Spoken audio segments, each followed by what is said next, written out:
안녕하세요. 저는 폐암 3기 판정을 받고 그 절망 속에서 남편의 배신을 알게 된 30대 여성입니다. 몸이 아파 생명이 위태로운 상황이었는데 남편이란 인간은 제 산재 보상금을 몰래 빼돌려 자기 어머니 노후 자금으로 갖다 바쳤더라고요. 순간 머리가 하얘졌어요. 믿었던 사람한테 이렇게까지 당할 줄은 몰랐거든요. 분노와 배신감에 휩싸였지만 저는 무너지지 않았습니다. 끝까지 싸워서 진실을 밝혔고 법의 힘으로 제 돈과 제 삶을 되찾았어요. 거짓과 탐욕이 얼마나 처절하게 무너지고 진심과 정의가 어떻게 살아남았는지 이제부터 그 이야기를 들려드릴게요. 저는 서울에 있는 대기업에서 일하던 그야말로 잘 나가는 커리어 우먼이었어요. 나름 능력도 있었고 성과도 꽤 냈죠. 일에 대한 보람도 컸고요. 그런데 5년쯤 지나니까 몸이 슬슬 이상 신호를 보내더라고요. 매일같이 커피를 달고 살다 보니 위염이 좀처럼 가라앉지 않았고 피부도 건조해져서 독한 피부과 약을 하루도 빼먹지 않고 먹었어요. 그 정도까진 참을만 했는데 눈까지 아파오기 시작하더라고요. 따끔거려서 병원에 가봤더니 처음엔 알레르기성 결막염이라고 하더라고요. 안약도 넣고 약도 먹었는데 좀처럼 나아질 기미가 없었어요. 하루는 의사 선생님이 그러시더라고요. 환경적인 요인이 좀 있는 것 같아요. 좋은 환경을 만들어야 합니다. 그렇지 않으면 안 좋은 일이 생길 수도 있어요. 그 말을 듣는 순간 정말 섬뜩했죠. 최악의 상황까지 말씀해 주시는데 무섭더라고요. 정말요? 공기청정기도 매일 돌리고 손도 잘 씻고 세수도 많이 해요. 그래도 금세 아파와요. 그랬더니 의사 선생님이 면역력 문제라고 하더라고요. 암 진단까지는 아니지만 암의 초입 단계라고요. 그 말을 듣고 머리가 하얘졌어요. 이렇게 살다간 몸이 먼저 망가지겠구나 싶었죠. 돈 버는 것도 중요하지만 그것도 살아있을 때나 의미 있는 거잖아요. 그래서 결국 5년 동안 몸담았던 대기업을 그만두게 됐어요. 그때까지만 해도 저는 서울에서 부모님과 함께 지내고 있었어요. 하지만 몸이 너무 안 좋아지니까 공기 좋은 곳에서 잠깐 살아보자는 마음으로 설악산 근처에 월세방을 구했죠.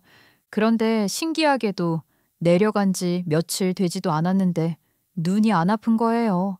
그 순간 여기가 내 몸에 맞는 곳이구나 싶었어요. 그래서 그 근처에서 월세를 구해서 3개월 동안 그곳에서 지냈어요. 직접 장 봐서 좋은 재료로 밥을 해먹고 하루도 빠짐없이 운동하며 땀을 흘렸어요. 그러다 보니 몸이 조금씩 달라지더라고요. 예전보다 훨씬 잘 먹고 지냈는데 오히려 살이 빠졌어요. 몸이 가벼워지고 아침에 눈을 떠도 피곤하지 않았죠. 그때부터는 서울집과 설악집을 일주일씩 오가며 살았어요. 그런데 이상하게 서울집에만 가면 두통이 생기고 눈이 다시 따갑더라고요. 그래서 결국 부모님께 말씀드렸어요. 엄마, 아빠, 제 몸이 서울 체질이 아닌 것 같아. 공기 좋은 곳을 알아봤는데 거기서 살아보려고. 너 혼자 괜찮겠어? 외지에서 그것도 여자 혼자 사는 거 생각보다 쉽지 않아. 그래도 어쩔 수 없지. 여긴 이제 제 몸이 버텨주질 않아. 그래, 네가 그렇게 느낀다면 한번 해봐라. 몸이 제일 중요하지. 다만 무리하지 말고 힘들면 언제든 돌아와라. 그래서 이번엔 설악 근처가 아니라 조금 더 도시 분위기가 나는 시골을 찾아봤어요. 공기 좋고 조용하지만 생활 인프라도 어느 정도 갖춰진 곳이었죠. 그곳이 마음에 쏙 들어서 결국 전세 계약을 하고 자리를 잡았어요. 보금자리를 마련하고 나니까 마음이 훨씬 편해졌어요. 아침에 일어나서 창문만 열어도 맑은 공기가 들어오고 밤엔 별이 또렷이 보이니까요. 몸도 점점 안정이 되면서 그곳에서 새 직장도 천천히 알아보기 시작했어요. 그렇게 지내던 중 건설회사 격리로 취업하게 됐어요.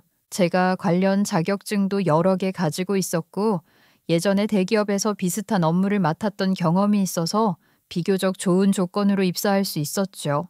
회사 분위기도 나쁘지 않았어요. 일하는 사람들 대부분이 순박하고 욕심 없이 소박한 분들이라 금방 정이 가더라고요. 그래서인지 새로운 환경이 낯설지 않았고 저도 금세 그곳에 잘 녹아들었어요. 일을 하면서 뜻밖의 인연이 생겼어요. 업무 때문에 시청에 자주 드나들다 보니 자연스럽게 그곳 공무원분들과 얼굴을 트게 됐거든요. 그중 한 분과는 유독 자주 마주쳤어요. 처음엔 단순히 일 이야기만 하다가 점점 사적인 대화도 오가게 됐죠. 또 오셨네요? 오늘 두 번째 아니에요? 회사에 일이 그렇게 많아요. 진짜 부지런하시다. 서류가 자꾸 보안이라서요. 제가 여기 단골이에요, 이제. 그는 웃으면서 한 박자 쉬더니 의외로 훅 들어오더라고요. 식사는 하셨어요? 곧 점심시간인데 오늘 제 점심 짝꿍이 월차거든요. 시간 되시면 같이 드실래요? 그렇게 자연스럽게 시작된 첫 식사였어요. 그 후로 몇 번 더 점심을 함께하고 커피도 한 잔씩 나누다 보니 서로를 조금씩 알아가게 됐죠. 일 얘기로 시작된 인연이 어느새 마음을 나누는 관계로 바뀌었고 결국 우리는 연인 사이로 발전하게 되었어요. 한 1년 정도 연애를 이어가던 어느 날 그 사람이 저에게 프로포즈를 했어요. 분위기 좋은 레스토랑이었는데 촛불이 은은하게 비치고 음악도 조용히 깔려 있었죠. 그는 진지한 얼굴로 저를 바라보며 앞으로의 꿈과 함께 살아가고 싶은 미래를 이야기했어요. 그 말이 얼마나 진심이던지 저도 모르게 눈물이 쏟아졌어요. 그날은 정말 감동의 도가니였죠. 프로포즈를 받고 나서 제가 물었어요. 자기는 내 어떤 점이 그렇게 좋았어?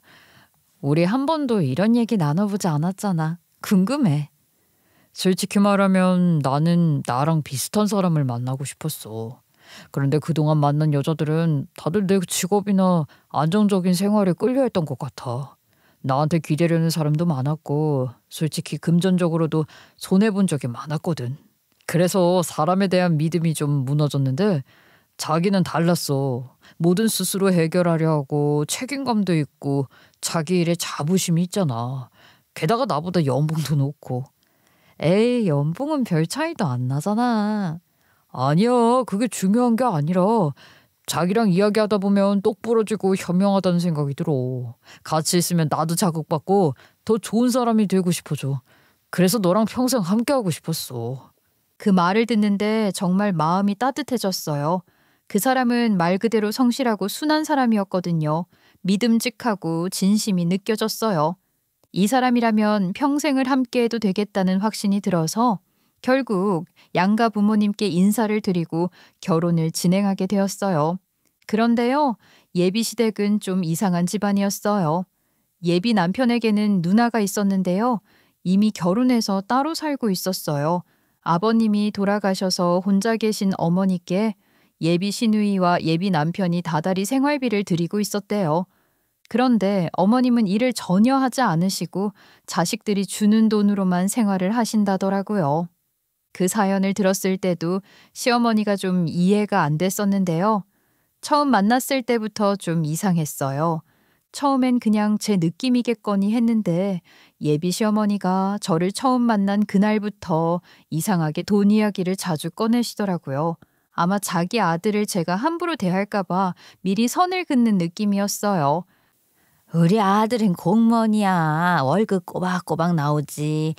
요즘 세상에 일반 회사 다니는 사람은 언제 잘릴지 모르잖아. 아무리 네가 월급이 많아도 결국은 우리 아들이 더 나아. 공무원은 철밥통이니까.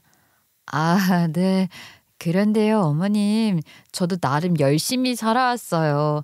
대기업 다니다가 이쪽으로 온 거고 지금 업계에서 제일 좋은 대우 받으면서 일하고 있어요. 그래봤자 회사원이잖아. 공무원을 이길 순 없지. 우리 아들은 알짜야, 알짜. 직업도 안정돼 있고 돈도 꼬박꼬박 모아서 꽤 돼. 이런 신랑감 어디에도 없다. 그때까지만 해도 그냥 아들 자랑하시는구나 싶어서 웃으며 넘겼어요. 그런데 막상 집이니 혼수니 예단 얘기가 나오니까 갑자기 말이 달라지더라고요. 너 월급 많다며. 근처 전셋집도 얻어서 혼자 산다며. 그럼 신혼집 따로 구할 필요 없겠다. 그냥 거기서 살면 되지. 우리 아들은 공무원이라 돈이 없어. 가정가구도 다 있을 테니 그거 쓰면 되지. 맞는 말이긴 했어요. 그런데 말이라는 게 뉘앙스가 있잖아요. 이럴 땐 제 덕을 보려는 듯 하다가 또 어느 순간엔 제 존재를 깎아내리는 듯한 말투가 좀 불쾌했어요. 그때 예비 남편이 제 눈치를 보더니 바로 나서서 말했어요. 엄마, 그건 아니지. 이 사람이 이미 전셋집이 있다고 거기서 신혼생활하는 게 당연한 게 아니야. 그 집은 이 사람이 힘들게 일해서 얻은 거야. 그렇게 하려면 합당한 보상을 해야지. 그 말이 그렇게 든든할 수가 없었어요. 그동안은 항상 제가 말로 맞서야 했는데 이번엔 그 사람이 제 대신 딱 짚어서 말해주더라고요. 목소리도 단단했고 순간 이 사람은 진짜 내 편이구나 싶었어요. 예비 시어머니는 잠깐 말을 잃으시더니 입꼬리를 슬쩍 내리며 이렇게 말씀하셨어요. 아이고, 알았어. 나는 그냥 말만 한 거지. 그럼 너희 둘이 알아서 잘 상의해. 나는 뭐 너희 결정에 따를게. 겉으론 물러나는 듯 했지만 속내를 알 수 없더라고요. 그래도 일단 분위기는 정리됐죠. 그런데 웃기게도요, 아들 말은 참 잘 들으시더라고요. 제가 아무리 말해도 안 통하던 분이 아들이 한마디 하니까 바로 조용해지신 게 참 어떻게 보면 웃기고 한편으로는 앞으로도 이런 식이겠구나 하는 예감이 들었어요. 어쨌든 신혼집이랑 가구, 가전은 결국 제가 쓰던 걸로 하기로 했어요. 제 물건을 다 들여다 쓰는 거니까 적어도 고맙다든가 미안하다는 말쯤은 들을 줄 알았거든요. 그런데 돌아온 대답이 고작 그래라 한마디였어요. 딱 그걸로 끝이었어요. 그런데 그 뒤에 갑자기 덧붙이시더라고요. 예, 너네 부모님께 용돈 드리는 거 나 혼자라고 반절만 주면 안 된다. 예비 남편의 아버지가 이미 돌아가셔서 혼자 계셨거든요. 제가 혹시 어머니는 혼자니까 절반만 드리려는 건가 생각하셨던 것 같아요. 그 말투가 농담인지 진심인지 애매했지만 제 귀엔 꽤 뾰족하게 들렸어요. 집에 와서 엄마한테 그 얘기를 하니까 엄마가 한숨을 쉬며 그러시더라고요. 솔직히 아들 공짜로 결혼시켜놓고 바라는 건 많네. 너 앞으로 기싸움 좀 하겠다. 그러려나? 예사롭지 않으시긴 해. 아유, 나 좀 답답해. 시어머니 안 보고 살고 싶어. 그때까진 웃어 넘겼어요. 설마 그런 일까지 생기겠어 싶었죠. 근데요, 그 설마가 결국 현실이 되더라고요. 저희 신혼집은 시어머니 댁이랑 그리 멀지 않았어요. 차로 10분 남짓 거리랄까요. 결혼한 지 일주일쯤 지났을 때였어요. 친정 엄마의 언니, 그러니까 제 이모의 남편이 지방공항에서 근무하거든요. 마침 그 지역 특산물이 들어왔는데 품질이 아주 좋아서 엄마랑 저한테도 보내주셨죠. 그런데 양이 생각보다 너무 많았어요. 저희 둘이 다 먹기엔 도저히 감당이 안 돼서 시어머니께도 조금 나눠드렸어요. 그러다 아무 생각 없이 말을 꺼냈죠. 이거요. 이모부가 공항에서 일하시는데 이번에 들어온 물건이 좋다고 보내주셨어요. 그랬더니 시어머니가 바로 웃으시면서 이러시더라고요. 그래? 우리 집안에도 그런 사람 많아. 내 사촌 중엔 장관도 있고 대구 쪽 몇 사단에는 장군도 있어. 우리는 뭐 없어서 안 하는 줄 알아? 다 불필요한 소비는 하지 말라고 해서 안 보내는 거지. 필요하면 먹고 싶은 사람이 사 먹으면 되는 거니까. 안 그러니? 그 말투가 이상하게 걸렸어요. 굳이 비교를 하려는 것도 같고 괜히 자존심을 세우는 느낌이랄까요. 그래도 분위기 깨기 싫어서 억지로 미소 지으며 그러시구나 하고 넘겼어요. 그날 이후로 저는 시어머니가 하는 말 한마디 한마디를 조금 더 신중하게 듣게 되더라고요. 그런데요, 며칠 뒤 시어머니에게서 전화가 왔어요. 처음엔 별일 아닌 안부 전화인 줄 알았는데 예상치 못한 말을 하더라고요. 근데 있잖아, 생각해보니까 그런 건 너네 집으로 온 거면 온전하게 우리 집으로 가져와야지. 시댁이 윗집이지. 네가 조금 떼서주는 게 말이 돼? 순간 귀를 의심했어요. 이렇게 대놓고 요구하는 사람은 처음이라 뭐라 대답해야 할지 잠시 멍했죠.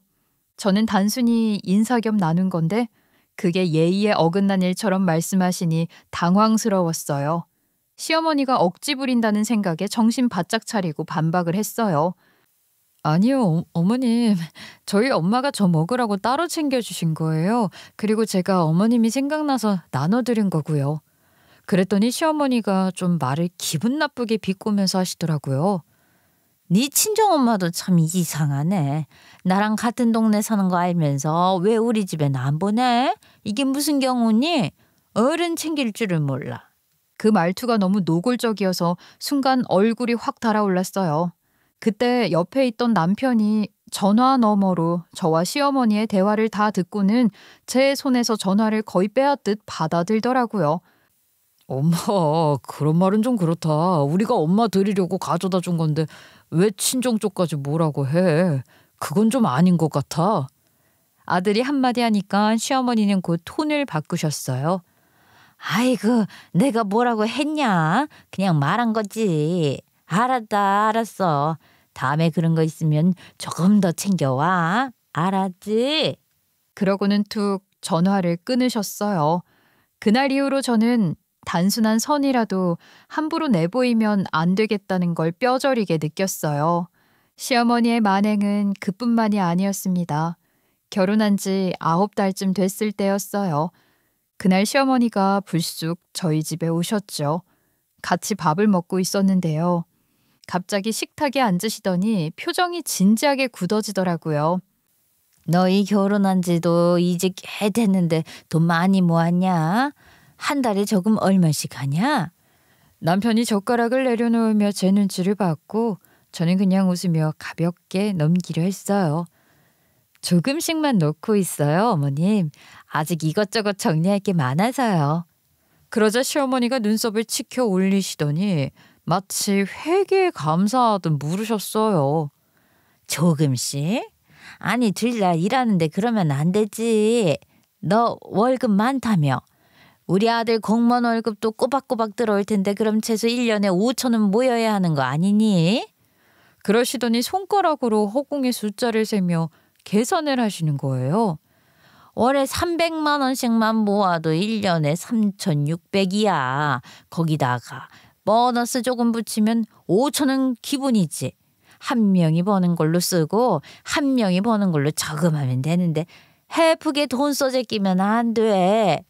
말이 점점 커졌어요. 남편이 듣다가 좀 짜증나는 말투로 말했어요. 엄마, 우리 아직 신혼이잖아. 저축은 천천히 해도 돼. 그런데 갑자기 왜 그런 얘기를 하셔? 그랬더니 시어머니가 바로 말을 받아치셨어요. 천천히 하긴 뭘 천천히 해. 너희 나이에 그 정도도 못 모으면서 무슨 앞날이 있니? 내가 괜히 걱정하냐? 돈이란 건 모을 수 있을 때 모아야지. 내가 이럴 줄 알았으면 신혼 초부터 내가 통장 관리를 했지. 자, 그렇게 해. 이제부터 통장 다 내놔. 내가 관리해 줄게. 저는 그때부터 입도 뻥끗 안 하고 기분 나쁜 티를 그대로 냈어요. 남편도 어머님께 그건 말도 안 되는 소리라며 어머님의 말을 커트하더라고요. 결국 아무 소득도 없이 어머님은 돌아가셨는데요. 정말 왜 그러시는지 모르겠어요. 무슨 아들 둔 게 벼슬이라도 되는 걸까요? 아니면 대체 어떤 자신감으로 아들 며느리 계좌를 자기가 관리하겠다는 말을 하신 건지 이해가 안 되더라고요. 괜히 와서 이상한 말로 분위기만 흐리고 저희 기분만 망치게 하고요. 정말 이해 불가한 시어머니였습니다. 그날 밤 남편이 자기 전에 어머님이 한 말 귀담아 듣지 말라면서 자기가 대신 미안하다고 하더라고요. 그 말을 듣는데 나빴던 기분이 조금은 풀리더라고요. 그런데요, 시어머니가 그런 말을 했던 이유가 나중에 밝혀졌어요. 왜 그렇게 돈 이야기를 집요하게 꺼내셨는지 그제야 이해가 되더라고요. 알고 보니 시어머니는 혼자 지내시는데 그동안 시누이와 남편이 매달 용돈을 드리고 있었잖아요. 그런데 결혼하고 나서 남편이 용돈을 조금 줄이겠다고 말씀드렸던 모양이에요. 나 엄마한테 용돈 이제 좀 줄인다고 했거든. 누나도 애 낳고 나서 들어가는 돈이 많으니까 엄마 용돈 줄이겠다고 했대. 그래서 어머님이 받을 돈이 줄어드니까 불안하셔서 그랬던 거야? 우리 형편이 어느 정도 되는지 알아보고 왜 줄이는지 궁금해서? 그랬던 것 같아. 우리가 얼마 버는지 궁금하셨던 거지. 당신한테 주는 돈이 줄어든 게 우리 살림이 힘들어서인지 아니면 우리가 쓰는 돈이 많아서인지 알아보고 싶으셨던 것 같아. 우리 엄마 참 버겁다. 듣고 보니 참 희한하더라고요. 어머님이 아프신 것도 아니고 아직 정정하시거든요. 환갑이 지나셨다지만 요즘 세상에 그 나이에 일하는 분들 얼마나 많은데요. 일할 수 있는 상황인데도 굳이 아들, 딸이 주는 용돈만으로 생활하려 하시고 조금 줄인다고 하니 자식들 사정을 이해해 주는 게 아니라 오히려 불만을 터뜨리시고요. 그걸 알고 나니까 그동안의 말과 행동들이 전부 이해가 되면서도 한편으론 씁쓸했어요. 그래도 남편은 대쪽같이 어머님 용돈을 원상복구하지 않았고요. 말한 대로 밀고 나갔습니다. 그렇게 몇 개월이 흘렀어요. 남편이 어머님 생활비를 알아서 드리고 있기 때문에 전 그 일을 잊고 살고 있었는데요. 하루는 시댁에서 저녁을 함께 먹기로 해서 갔죠. 식사 분위기도 괜찮고 대화도 무난하게 이어지던 중이었는데요. 밥을 거의 다 먹을 때쯤 시어머니가 갑자기 제 쪽을 보시더니 뜬금없이 물으시는 거예요. 너는 친정에 매달 용돈 얼마씩 드리니? 나보다 많이 드리고 있어? 순간 밥 먹던 손이 멈췄어요. 그래도 최대한 부드럽게 웃으며 대답했어요. 아빠가 아직 현역으로 일하고 계셔서요. 저희 친정에는 따로 용돈을 드리진 않아요. 그러자 시어머니가 고개를 갸웃하더니 갑자기 시비를 거는 말투로 말씀하셨어요. 그래? 너는 친정에 용돈 안 줘서 우리 아들이 나한테 주는 돈 아까워하겠지만 그 돈 아까워하지 말아라. 나 그 용돈 끊으면 그냥 너희 집에 가서 살 거야. 알아서 해. 그 순간 분위기가 싸해졌어요. 저는 말이 안 나와서 그냥 고개만 숙였고 남편도 들고 있던 젓가락을 내려놓더니 바로 말하더라고요. 엄마, 처가댁에서는 우리 옷도 매달 보내주시고 소고기도 보내주고 어디 호텔 비용권이나 마트 상품권이나 하물며 영화 티켓도 생기면 다 우리 주신다. 처가에서는 그렇게 우리를 도와주시는데 엄마는 어떻게 뺏어가려고만 하냐. 시어머니가 약간 흥분한 듯 목소리를 높였어요. 내가 너를 어떻게 키웠는데 그런 소리가 나와. 너 어릴 때부터 남부럽지 않게 키우느라 내가 얼마나 고생했는지 알아? 결혼해서 여시 같은 집부인 말만 듣고 엄마 용돈 줄인 놈이 뭐 잘했다고 그런 말을 해. 엄마, 우리가 언제 엄마한테 싫은 소리 한 적이 있어? 항상 조심하고 말 한마디라도 예쁘게 하려고 애쓰잖아. 우리 둘이 벌어서 쓰지만 들어갈 때가 얼마나 많은데. 내가 엄마 생활비 적게 주는 것도 아닌데 정말 돈이 더 필요하면 엄마도 벌어서 써. 괜히 우리 심기 복잡하게 만들지 말고. 순간 정적이 흘렀어요. 남편의 말에 시어머니도 더는 아무 말 못하시고 분위기는 묘하게 얼어붙었지요. 남편은 밥맛 떨어졌다고 제 손을 잡고 그냥 집으로 가자고 해서 치우지도 않고 나왔어요. 그날 집으로 돌아오는데 어머님 생각하면 열이 받지만 남편이 어머님께 한 말은 속이 다 시원하더라고요. 적어도 남편은 제 편이라는 생각에 든든하고 웃음이 났습니다. 그런데요, 그해 겨울에 제가 폐렴에 걸렸어요. 처음엔 금방 낫겠지 했는데 나았다 싶으면 또 걸리고 또 앓고 결국 병가를 내고 회사를 쉬게 됐죠. 그랬더니 어느 날 시어머니가 저한테 죽을 해주겠다고 찾아오셨어요. 그 마음만으로도 감사했는데 문제는 며칠째 집에 안 가시는 거예요.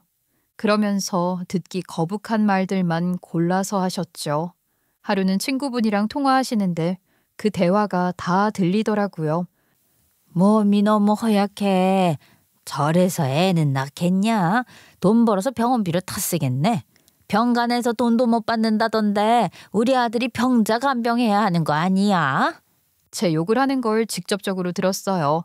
순간 심장이 쿵 내려앉았어요. 대꾸할 기운도 없고 그냥 못 들은 척 누워 있었어요. 그런데 며칠째 계속 안 가시니까 스트레스가 점점 쌓이더라고요. 결국 남편한테 말했어요. 당신 나 진짜 더 아플 것 같아. 어머님 좀 돌려보내줘 제발. 남편이 시어머니께 그동안 고생했다고 20만 원을 쥐어드렸더니 돌아가셨대요. 결국 돈 때문이었던 건가 봐요. 그런데 며칠 뒤 남편이 회사에 간 사이에 또 오신 거예요. 집 청소 좀 해주겠다고 하시면서요. 한참 동안 쓸고 닦고 세탁기까지 돌리시는데 집이 깨끗해지는 건 좋았지만 어머님이랑 단둘이 있는 게 너무 불편했어요. 어머님, 이제 그만 돌아가세요. 저 괜찮아요. 너 아파서 음식도 못하잖아. 들어가서 쉬어. 내가 우리 아들 밥 해주고 설거지까지 싹 다 하고 갈게. 그냥 모른 척하고 방으로 들어가 누웠어요. 그런데 부엌 쪽에서 계속 궁시렁궁시렁 소리가 들리더라고요. 딱 제 얘기였어요. 정말 시어머니가 집에 있는 게 병보다 더 머리를 아프게 했어요. 남편이 퇴근하자마자 또 말했죠. 당신 제발 어머님 빨리 보내. 나 진짜 숨 막혀. 근데 이상하게 남편도 그날따라 어머니를 강하게 내쫓지 않더라고요. 결국 시어머니는 그날도 주무시고 가셨고요. 다음날 아침 남편 출근하고 나서 저는 좋게 말했어요. 어머님, 몸도 나아지고 이제 혼자 괜찮아요. 집일은 걱정 마시고 어머님 집에 가서 쉬세요. 그런데도 어머님은 들은 척도 안 하시고 또 부엌 정리만 하시는 거예요.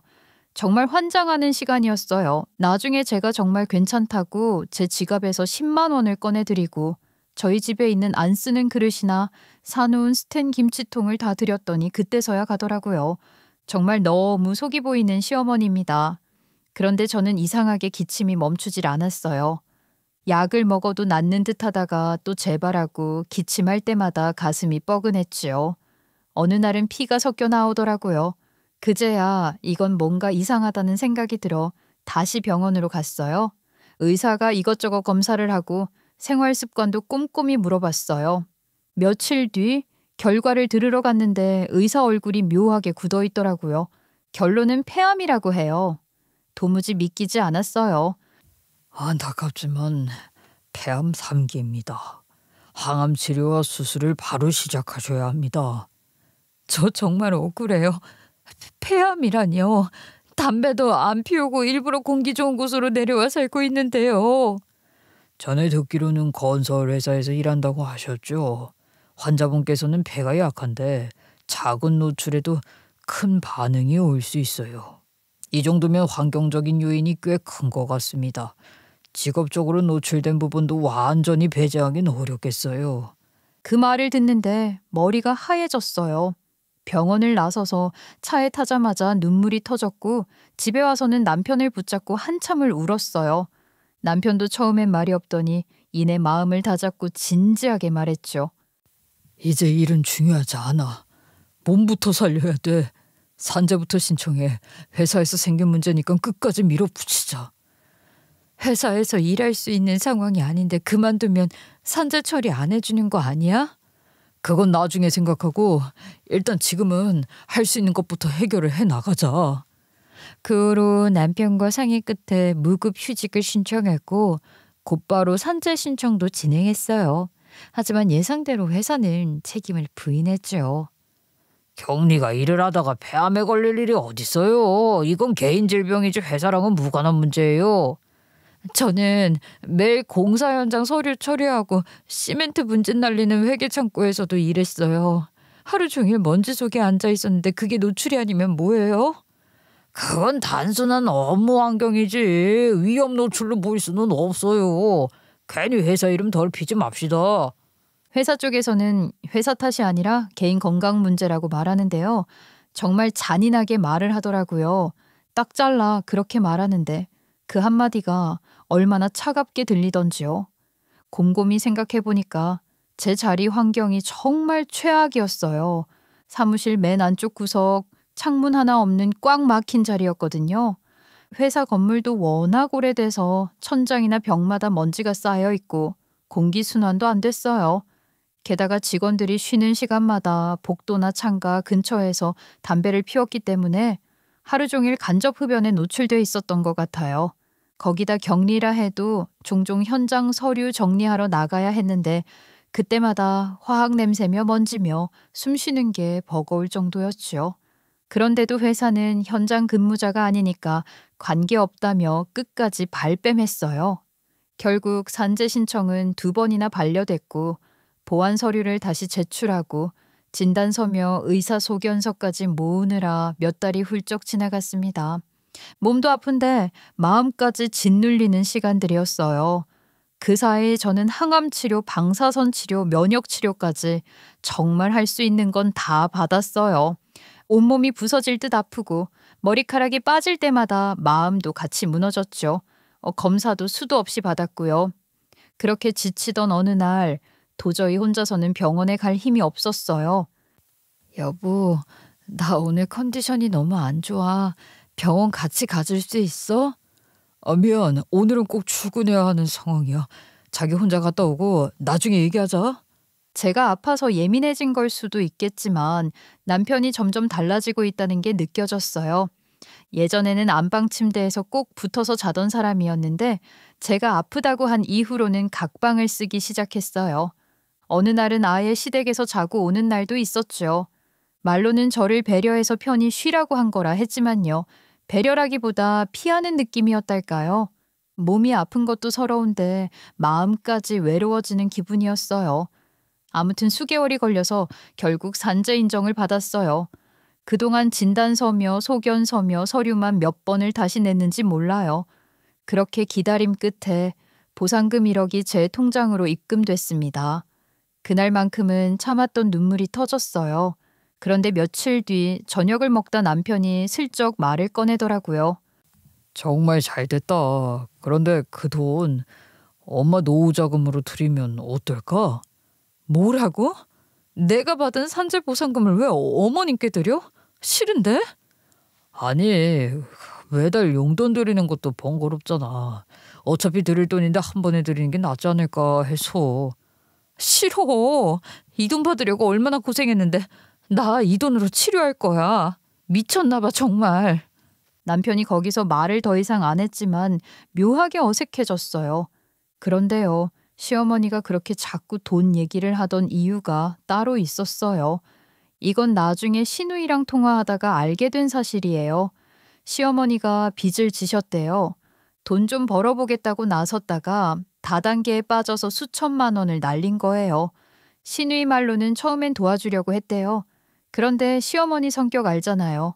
고집 세고 말 안 듣고 결국엔 자기 잘못도 인정 안 하는 분이거든요.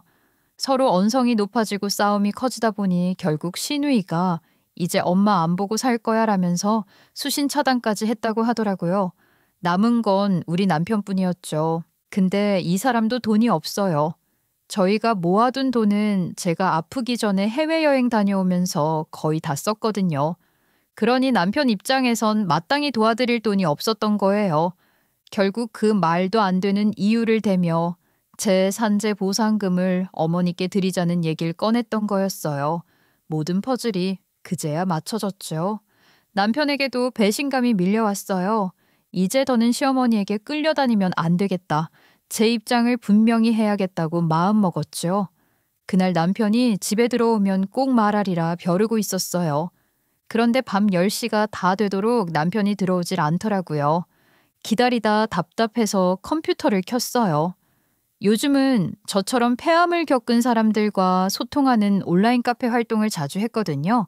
평소엔 핸드폰으로 했지만 그날따라 컴퓨터로 로그인했죠.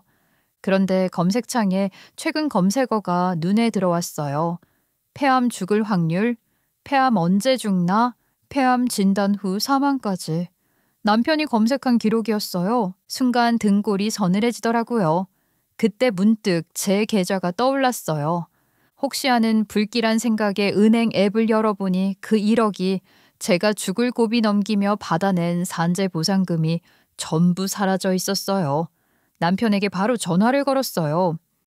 당신 지금 어디야? 왜 퇴근하고 집에 안 들어와?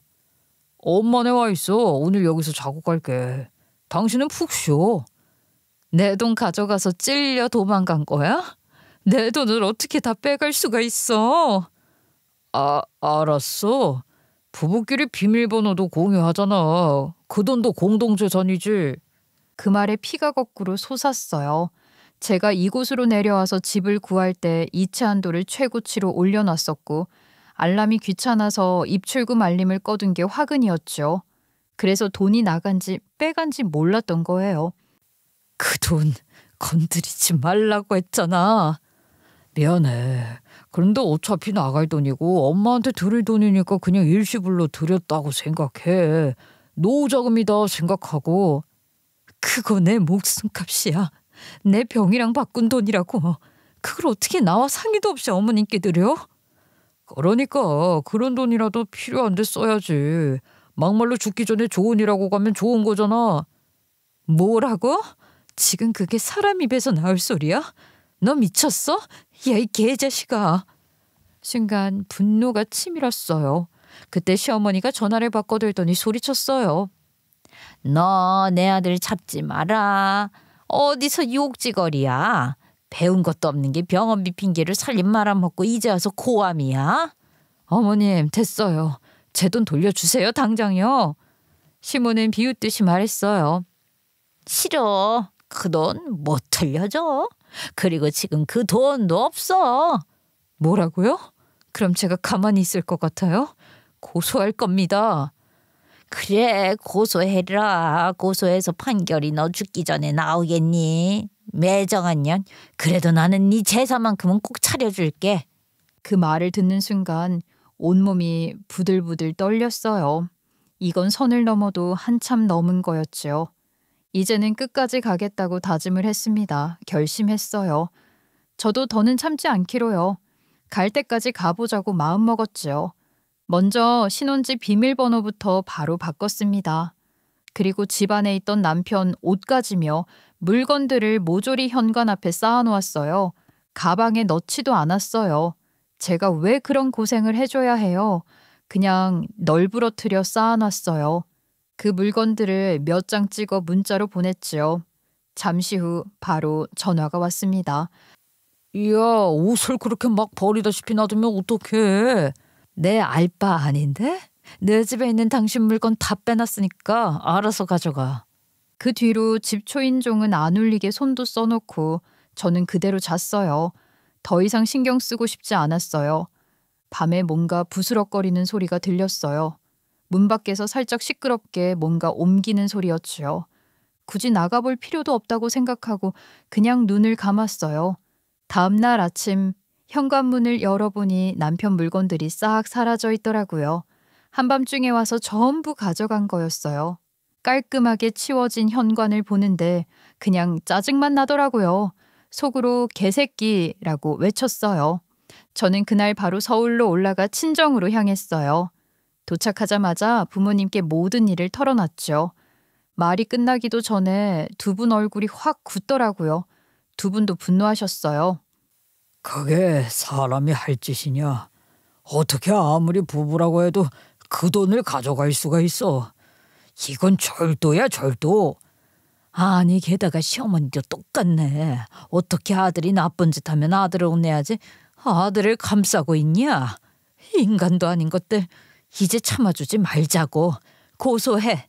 저는 그날 처음으로 부모님 앞에서 참았던 울음을 터뜨렸어요.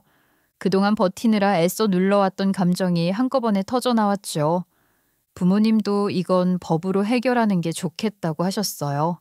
그래서 아빠의 지인 소개로 형사 전문 변호사를 만나 사건을 하나하나 정리하기 시작했어요. 그때부터 진짜 싸움이 시작되었습니다. 변호사 사무실에서 자초지종을 있는 그대로 말씀드렸어요. 제가 얼마나 아프고 지쳐 있었는지, 산재 보상금이 어떻게 입금됐고 언제 사라졌는지 남편과 시어머니의 태도까지 빼놓지 않고요. 변호사님은 메모를 빠르게 적더니 차분히 물으셨어요. 말씀 잘 들었습니다. 지금은 감정보다 증거가 중요합니다. 이체 기록과 접속 기록, 통장 거래 내역, 그리고 통화 문자 기록까지 모두 확보하겠습니다. 특히 이체 당시 누가 어떤 기기로 어떤 IP로 접속했는지가 관건입니다. 그것만 나오면 유추가 가능합니다. 지금 바로 은행에 공식 자료 요청하겠습니다. 그럼 빨리 해주세요. 제 돈이에요. 이대로 둘 수가 없습니다. 변호사님은 즉시 행동에 들어가셨어요. 은행에 정식으로 자료 제출을 요청했고 며칠 뒤 이체 당시의 접속기기 정보, 접속 IP, 접속 시간, 그리고 인터넷 뱅킹인지 모바일 로그인인지까지 세부 로그를 받아냈습니다. 결과는 명확했어요. 이체는 저희 집 컴퓨터에서 이루어졌고 그 시간 저는 병원에서 치료를 받고 있었어요. 게다가 남편이 그날 점심시간에 잠깐 집에 들렀다는 장면이 아파트 CCTV에 그대로 찍혀 있었죠. 즉, 계좌 송금은 남편이 집에 와서 한 것이 확실했습니다. 그렇게 증거 확보와 법적 절차가 동시에 시작됐어요. 변호사님은 그 자료를 정리하며 말했어요. 이제 확실합니다. 계좌 조건 주체와 송금 경로가 확인됐으니 형사고소와 범죄 수익 환수 절차를 바로 진행하겠습니다. 그 사람들과 그 사람 어머니 둘 다 제대로 혼내고 싶어요. 방법이 없을까요? 제가 남편 시모와 통화할 때 녹취를 해두지 않은 걸 몹시 후회했어요. 변호사님도 그 점을 짚더니 너무 집착하지 말고 증명할 수 있는 것에 집중하자고 하셨어요. 증명할 수 없는 건 포기하고 입증 가능한 흐름부터 잡는 게 훨씬 나아요. 저도 찾아볼 테니까 의뢰인분도 뭐가 있을지 한번 생각해 보세요.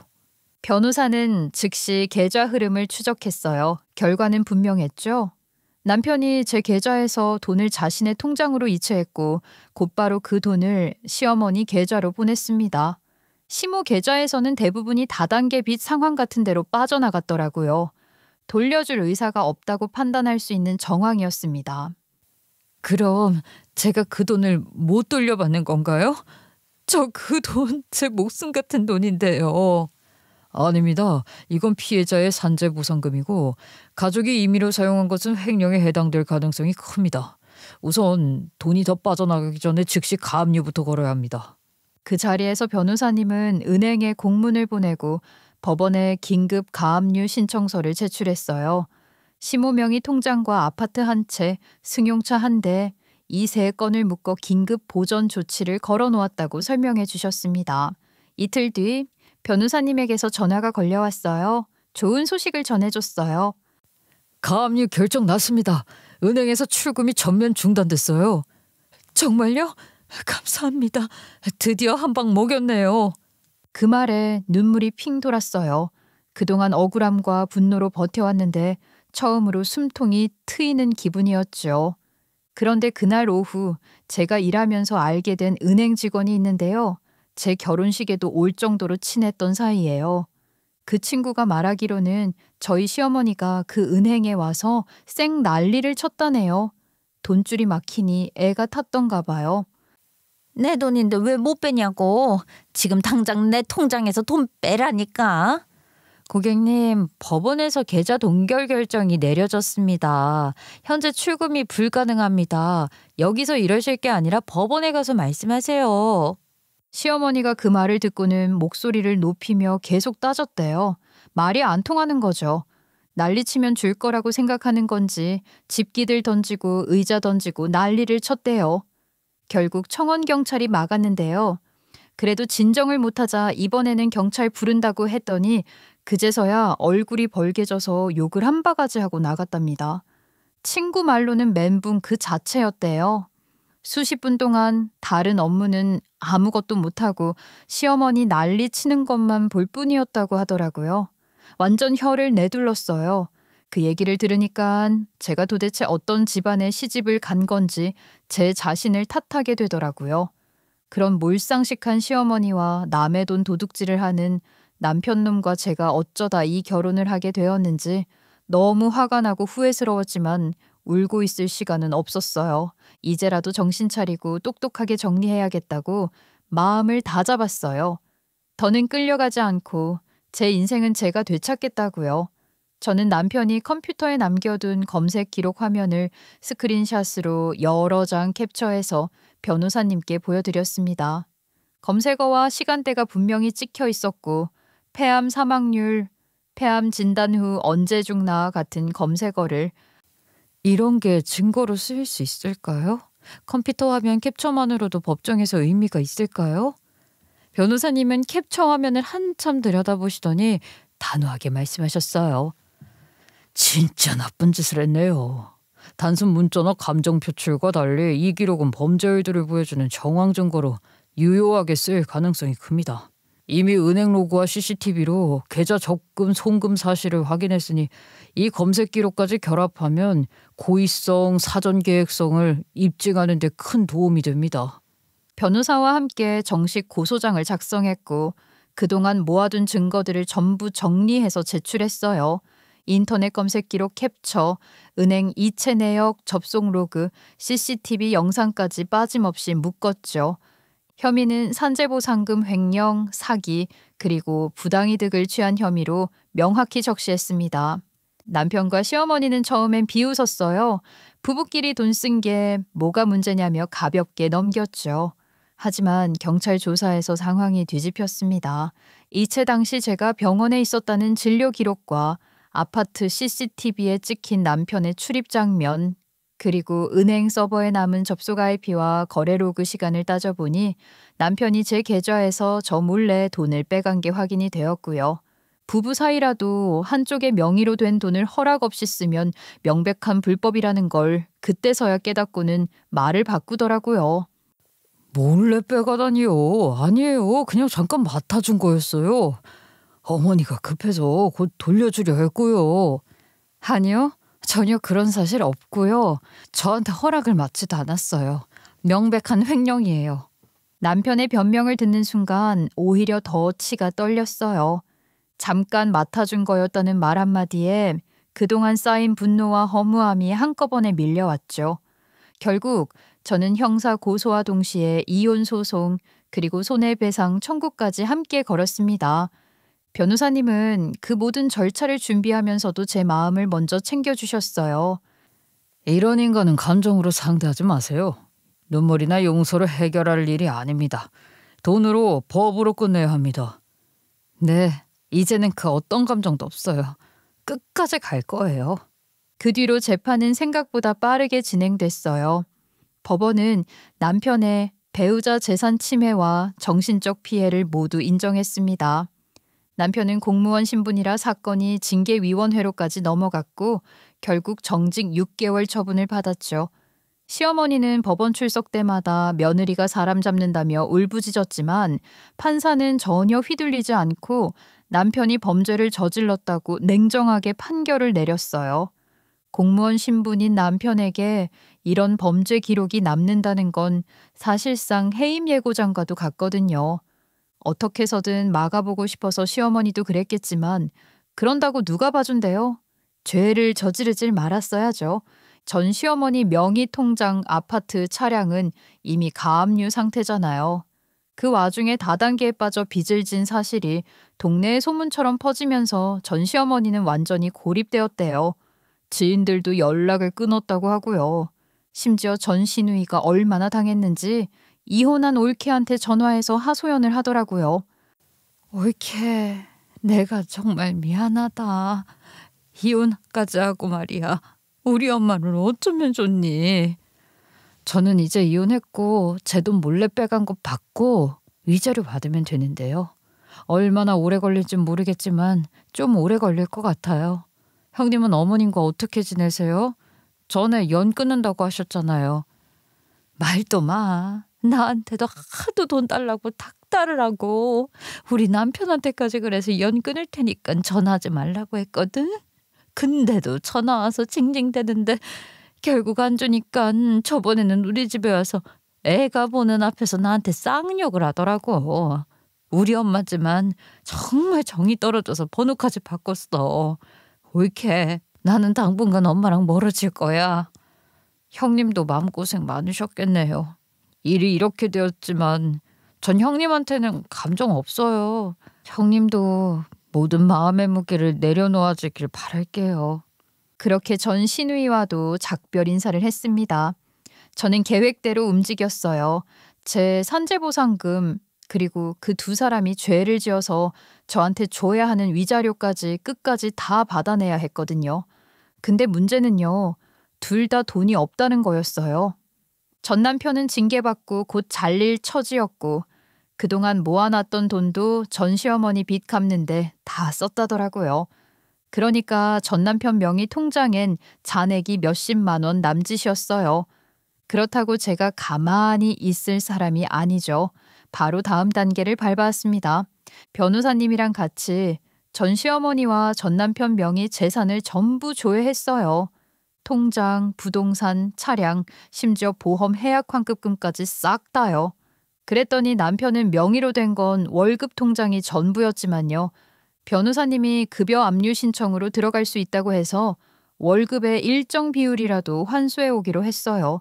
결국 전 남편 월급 일부는 법원 명령으로 제게 지급됐습니다. 그리고 시어머니 재산도 다 조회해봤어요. 예전에 제가 가압류 걸어놨던 집이 결국 경매로 넘어갔거든요. 집이 팔리고 나서 법원에서 돈을 정리하는 과정이 있었는데 그때 제가 청구한 금액 중 일부가 피해자에게 돌려줘야 할 돈으로 인정돼서 제 통장으로 들어왔어요. 그날 통장에 찍힌 숫자를 보는 순간 눈물이 저절로 나왔어요. 단순히 돈이 들어온 게 아니라 제가 싸워서 되찾은 제 존엄이라는 생각이 들었거든요. 그들의 거짓과 탐욕이 만든 결과를 저는 결국 법의 이름으로 바로잡은 사람이 된 거죠. 그때 깨달았어요. 돈보다 더 값진 건 끝까지 무너지지 않은 제 자신이라는 걸요. 그래서 저는 이혼하길 잘했다고 생각했습니다. 그리고 이 일을 포기하지 않고 끝까지 밀어붙인 제 자신이 정말 자랑스러웠어요. 그동안 누구에게도 보호받지 못했던 제가 결국 스스로를 지켜냈다는 사실이 무엇보다 값지고 뿌듯하게 느껴졌거든요. 그리고 전 남편은 어머니에게 돈을 건넸다는 사실이 공모로 인정돼 형사재판에서 벌금형과 위자료 3천만 원 지급 판결을 받았어요. 공무원 인사위원회에 이름이 공개되면서 사실상 인사고과는 끝이 났고 직장 내에도 소문이 퍼지자 동료들이 하나둘씩 등을 돌렸습니다. 결국 그 사람은 스스로 무너져 내렸죠. 모든 게 자업자득이었어요. 모든 일이 정리되고 나자 부모님은 비로소 한숨을 돌리셨어요. 그동안 저보다 더 속을 태우셨거든요. 이제야 좀 마음이 놓인다. 너 아플 때마다 내가 얼마나 가슴이 조마조마했는지 알아? 그래도 끝까지 포기 안 하고 싸워줘서 고맙다 우리 딸. 그래 잘했다.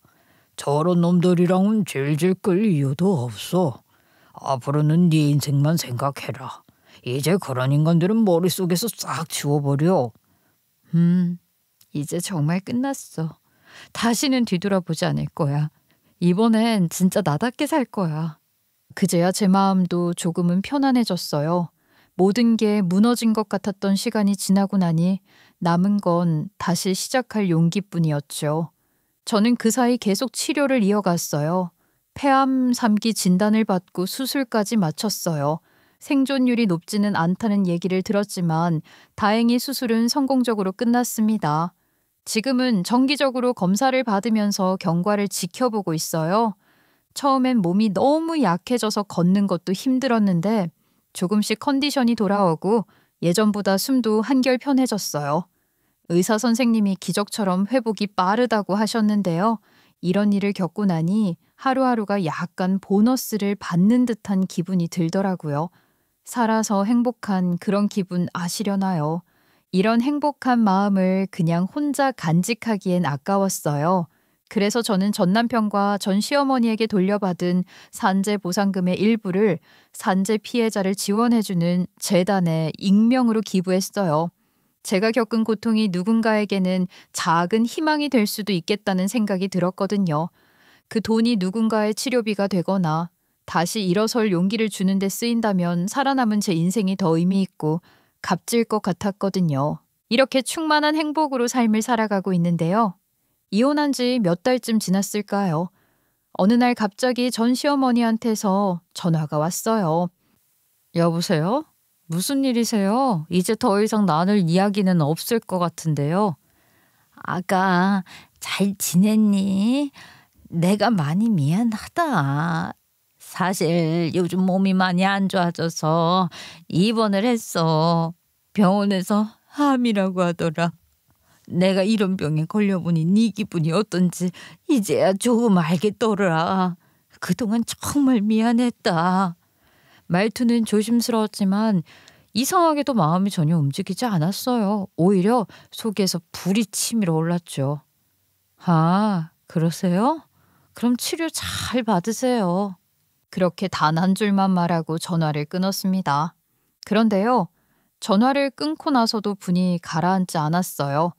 이제 와서 미안하다니 그게 무슨 의미가 있나요? 아프다고 하면 다 용서받을 수 있다고 생각한 걸까요? 차라리 그런 사과조차 하지 말았으면 더 나았을 것 같았어요. 결국 저는 마음속에 쌓인 말을 편지로 써내려갔습니다. 돌아가시면 제사 지낼 며느리나 딸 없으시네요. 아프다고 다 용서받을 수 있는 건 아닙니다. 어머님은 아들 인생도 제 인생도 다 망가뜨리셨어요. 남은 인생 그 아들이랑 잘 살아보세요. 저는 수술 잘 끝내고 점점 좋아지고 있습니다. 그리고 앞으로는 연락하지 마세요.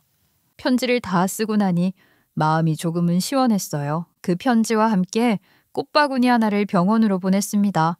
마지막 예의였죠. 그리고 정말 마지막이길 바랐어요. 얼마 지나지 않아 남편에게 전화가 왔어요. 나 이제 엄마랑 완전히 인연 끊을게.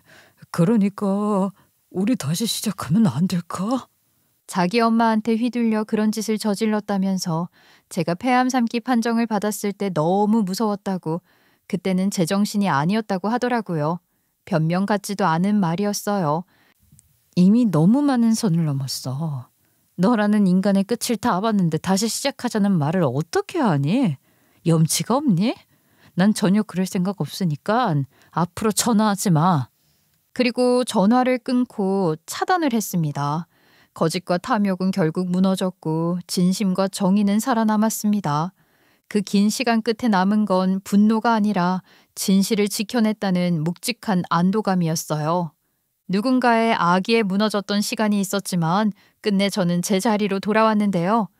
여러분들도 세상이 불공평해 보여도 끝까지 진심으로 맞서면 결국 정의는 살아남으니 이 말 명심하시길 바랍니다.